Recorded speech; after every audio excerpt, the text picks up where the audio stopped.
accueillir un collectif qui, par définition, c'est une association, un regroupement. Et là, je pense qu'on est devant quelque chose d'un tout petit peu unique, puisqu'en fait, on va à la fois accueillir Madame Julia Bouet, qui représente les laboratoires Chiesi, qui est responsable des affaires publiques, Jean-Marc Charel, qui est le président de l'association France-Rhin, et puis le professeur Lionel Badet, qui est aujourd'hui ici avec une de ses multiples casquettes, et notamment celle du président de la Société francophone de transplantation. Donc on est ravis de vous accueillir tous les trois pour la présentation du collectif, la présentation de tout ce que vous avez fait, de tout ce que vous avez fait, et ce que vous allez faire. En tout cas, merci beaucoup. J'ai cru comprendre que vous aviez prévu une présentation à trois. On a un service technique qui est formidable, et j'en profite vraiment pour vous remercier, comme l'année dernière, et je vais vous passer la parole et les différents micros.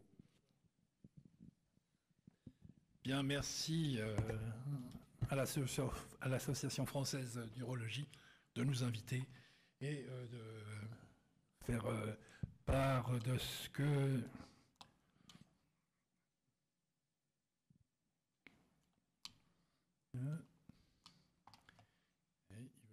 Ah voilà, ça y est.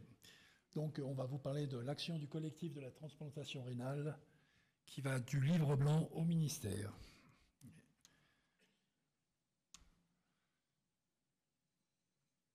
Donc ce livre blanc, le voilà. Et il est accompagné donc de 5 recommandations. Pour autant, voilà, le collectif, donc, il est composé de l'ASFNDT, Société francophone de néphrologie, dialyse et transplantation, de l'association de transplantation, francophone de transplantation, représentée par Lionel Badet, de l'association française d'urologie, qui nous accueille, et de nous-mêmes, l'association France-Rhin. Et bien sûr, il y a le soutien institutionnel de Chiesi, du laboratoire, premier laboratoire pharmaceutique de société à mission. Je t'en prie, Julia. Merci, je vais rebondir tout de suite. Bonjour à toutes et à tous. Donc, je suis Julia François Bouet. Donc, effectivement, je travaille les affaires publiques, aux relations associations de patients et communication chez Chiesi France. Je suis ravie d'être là. Merci beaucoup pour cette invitation. Donc, l'idée, effectivement, c'est qu'on puisse prendre la parole à 3 voix pour parler de cette belle aventure collective. Donc, pour vous donner un petit peu l'historique de cette aventure, on est en 2020. On a une situation criante en France en termes de transplantation. On est en pleine situation Covid-19 et on assiste à une baisse importante du nombre de transplantations, notamment rénales, accentuée par la pandémie. Et donc, Chiesi, donc on est un laboratoire société à mission, c'est-à-dire qu'on a intégré dans nos statuts juridiques nos engagements sociétaux, environnementaux, et on a une expertise dans les actions de plaidoyer vis-à-vis des pouvoirs publics sur différents sujets. Donc, l'une des parties prenantes de ce futur collectif est venue nous solliciter pour nous dire, voilà, on a une vraie situation sur la transplantation, notamment rénale, que peut-on faire pour mobiliser davantage les pouvoirs publics? Et donc, on leur a proposé de travailler ensemble et de constituer un collectif pour avoir une voix beaucoup plus forte vis-à-vis des pouvoirs publics. Et donc, nous avons réussi à réunir donc, la SFNDT, la SFT, l'AFU et France-Rhin pour avoir une mobilisation qui puisse être impactante en amont de la publication du plan grève gouvernemental qui est établi à peu près tous les 4 ans. Et donc, nous avons mis en place un outil classique de plaidoyer, c'est-à-dire un livre blanc où le collectif a réalisé plusieurs propositions à l'attention des pouvoirs publics. J'aimerais simplement dire une chose qui est quand même essentielle dans le travail collectif. Il y a une charte éthique qui dit que ce sont les associations de patients et les sociétés savantes qui sont tout à fait libres des recommandations qui sont émises. Chiesi est soutien institutionnel, mais c'est un point important et ça a été reconnu notamment par des parlementaires dans un rapport qui a été publié comme une bonne pratique en termes d'éthique de travail. Et je pense que Jean-Marc va vous en dire un peu plus sur le livre blanc, ce qu'il contient et comment après nous avons mis en place notre plan d'action. Voilà, alors ce livre blanc donc a été soutenu par des figures politiques connues, vous les avez ici, et puis nous avons aussi sollicité d'autres députés, sénateurs, pour leur parler de nos propositions. et aussi de les soutenir au plus haut niveau de l'État. Mais bien sûr, les vicissitudes de la politique française n'ont pas permis de faire avancer les choses comme nous l'aurions souhaité. Donc ce livre blanc, 5 recommandations. Je vais les passer rapidement. Donc la première recommandation, c'est développer l'activité de coordination de prélèvement. Alors on ne dit plus prélèvement maintenant, on dit don. Accroître les financements dédiés aux activités de prélèvement, donc de don. Voilà. Donc la deuxième recommandation, c'est développer les dons à partir de donneurs vivants. Développer le don croisé, et on a eu un exemple très récemment à Reims, où il y a eu 3 paires de patients, donc 3 donneurs, 3 receveurs, qui ont été opérés quasiment en même temps, et donc don croisé, c'est-à-dire que le donneur A allait au receveur B, enfin, et ainsi de suite.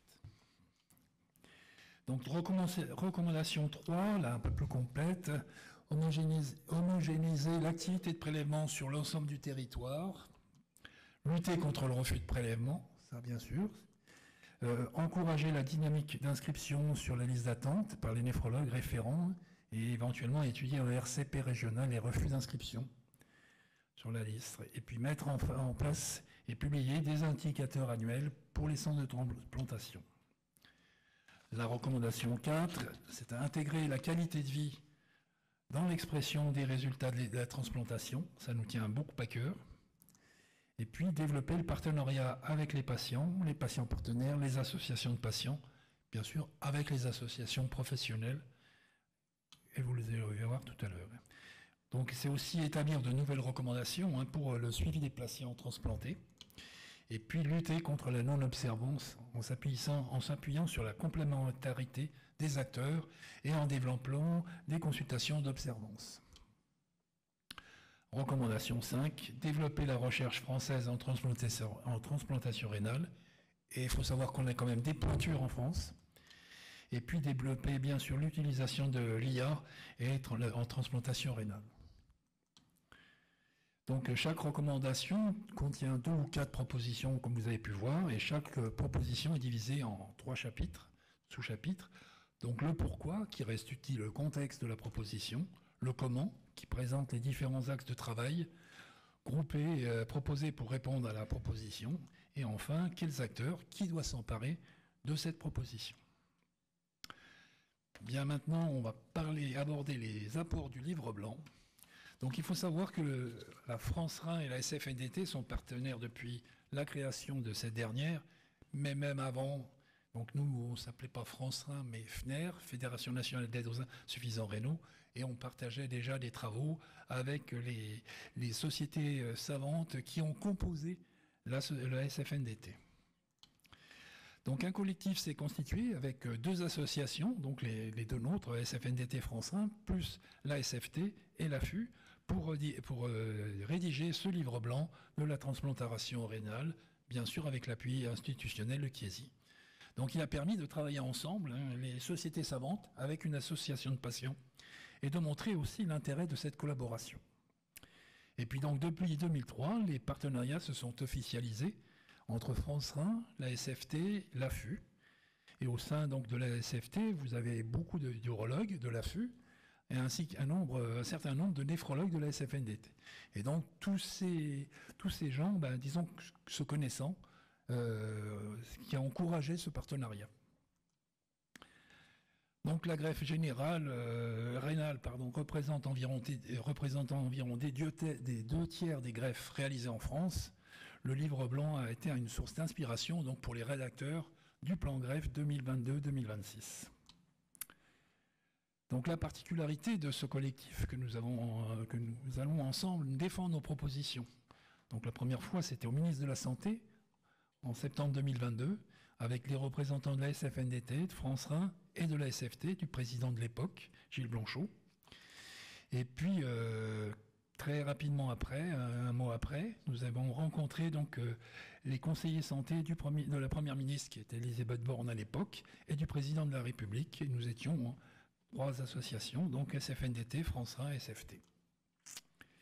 Donc les actions du collectif, Donc depuis 2022, avec le concours de Chiesi et du cabinet Nextep, qui accompagne le collectif, nous avons questionné les principaux acteurs de la néphrologie, d'une part les professionnels de santé, et d'autre part les patients en attente de greffe ou déjà greffés. Et ce, afin d'en faire un baromètre du plan greffe. Jean-Marc, si je peux rebondir. Voilà, je t'en laisse. Ce que j'aimerais ajouter là, c'est donc effectivement, il y a eu ce plan greffe mis en place par le gouvernement qui a été publié en mars 2022. On s'en est tous réjouis. Toutes les propositions du collectif ont été reprises dans ce plan. Pour la première fois, les sociétés savantes, les associations de patients ont été consultées par les pouvoirs publics pour établir ce plan greffe. Pour la première fois, on a obtenu aussi un plan de financement pour un plan greffe gouvernemental. Donc c'était un vrai succès. Mais on ne s'est pas arrêté là. Parce qu'un plan, c'est bien, mais c'est mieux quand c'est mis en action de façon concrète, notamment au sein des établissements hospitaliers. Donc le collectif s'est assuré que ce plan se mette bien en place. Et donc ce sont toutes en partie ce que vient de vous présenter Jean-Marc, les rendez-vous qui ont pu se faire au niveau de Matignon par exemple, se sont faits suite à la publication du plan greffe pour continuer de mobiliser les pouvoirs publics. C'est vraiment extrêmement important pour qu'on puisse atteindre les objectifs chiffrés du plan greffe à horizon 2026. Et donc effectivement, on ne s'est pas arrêté au rendez-vous institutionnel, on a souhaité aussi apporter d'autres outils. Et c'est typiquement l'objet du baromètre qu'évoquait Jean-Marc à l'instant. Le baromètre, qu'est-ce que c'est? Très simplement, chaque année, on envoie un questionnaire à la fois aux associations de patients, aux professionnels de santé pour qu'ils puissent évaluer la mise en place concrète du plan greffe et on va évaluer leur perception aussi de cette mise en place. Donc, on a, pour les 2 dernières éditions de ce baromètre, récolté à peu près 500 réponses. C'est une dizaine de questions qui sont adressées. L'idée, c'est qu'à chaque fin d'année, on teste et puis après, on voit comment les choses évoluent d'une année sur l'autre.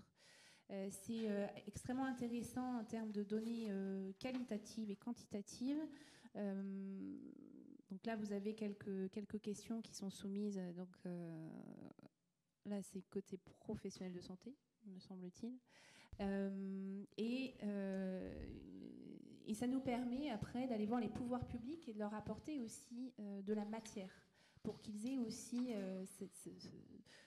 le plus grand nombre d'informations possible. Donc ça, c'est intéressant. On va également en région, au travers de tables rondes régionales institutionnelles. Nous avons réalisé notamment des tables rondes à Nancy, à Nantes, à Poitiers, puis plus récemment, il y a un mois, à Paris. L'idée là, c'est de rassembler tous les acteurs du territoire, institutionnels, professionnels de santé, associations de patients, et comprendre les réalités et les problématiques du territoire. Puisque d'une région à l'autre, les choses parfois sont sensiblement différentes. Et puis, vous avez aussi des points communs. Pourquoi on fait ça? Très simplement pour que tous les acteurs puissent se parler. Ça commence par ça. Ça peut paraître anodin, mais c'est essentiel. Et l'idée derrière tout ça aussi, c'est là aussi d'identifier, au-delà des problématiques, des solutions qui peuvent être portées dans ces territoires-là. Et aussi, on remonte ça après au niveau national, notamment au niveau du ministère de la Santé. Ça s'est traduit notamment au travers d'un colloque qui a été réalisé en mars dernier, en présence du ministre de la Santé de l'époque, c'était M. Valtou. Vous voyez, tout le monde était réuni pour porter d'une même voix les problématiques dans le cadre du plan greffe. Et peut-être que ce serait bien d'avoir le témoignage du professeur Badi. Oui, donc quelques mots sur le sujet. Je pense que c'est un sujet qui est super important parce que c'est peut-être une première fois où on arrive à mettre en alignement de planète des associations de patients, un laboratoire pharmaceutique qui nous supporte pour nous donner une logistique et une force de frappe qu'on n'avait pas du tout, et puis qui permet d'aller, j'allais dire, face aux institutions et aux tutelles, dans un ordre de marche où on est les coudes serrés et main dans la main. Ça, c'est vraiment la première fois. Où on a été en capacité aussi, du fait de la déclinaison du plan greffe, de prendre l'initiative d'écrire des choses ensemble.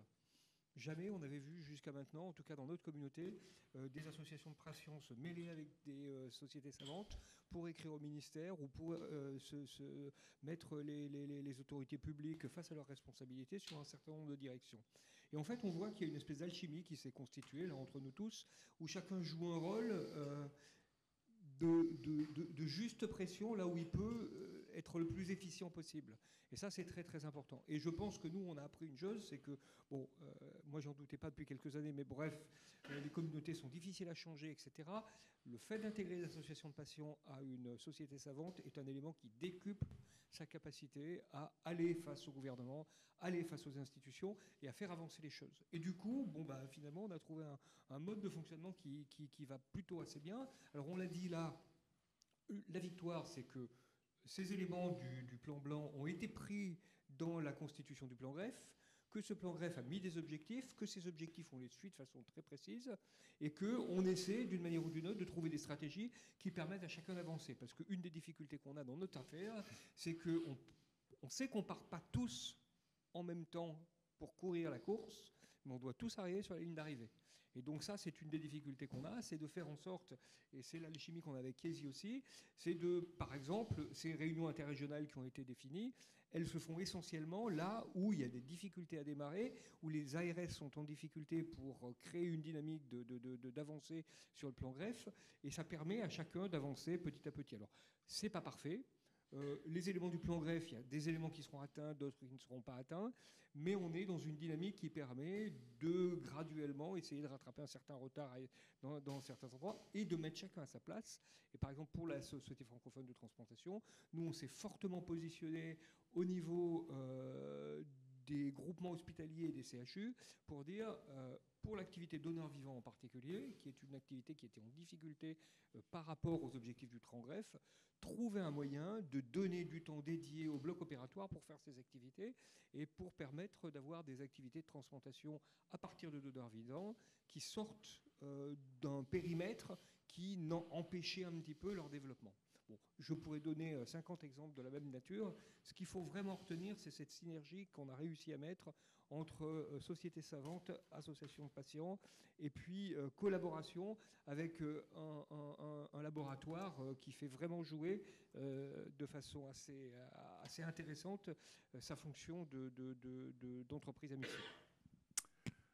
Voilà, et donc aujourd'hui, eh bien, le partenariat de soins avec les patients n'est plus une utopie, mais bien une réalité, que ce soit avec les professionnels, mais aussi avec les industriels de la santé, comme on le voit. Hein, et la démocratie en santé, qui est née en 2002 avec la loi Kouchner, s'installe lentement, mais sûrement. Donc l'engagement des usagers dans le système de santé est prescrit par la HAS dans sa recommandation 2020, ainsi que dans son guide sur la reconnaissance de l'engagement des usagers, paru en 2023. Et un prochain guide va paraître sur justement l'expérience patient, les savoirs expérientiels et l'articulation avec l'engagement, la participation dans le système de santé des usagers. Autre point aussi important, c'est la certification des établissements sanitaires et médico-sociaux qui met en avant la participation des usagers, hein, puisque c'est un des critères recherchés par les experts visiteurs de l'HAS.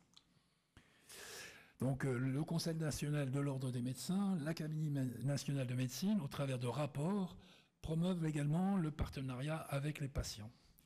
La DGOS, le ministère de l'Enseignement supérieur et de la Recherche, font aussi en sorte que les patients partenaires interviennent dans la formation initiale des médecins, mais aussi des paramédicaux, ainsi que dans la formation continue de ces professionnels.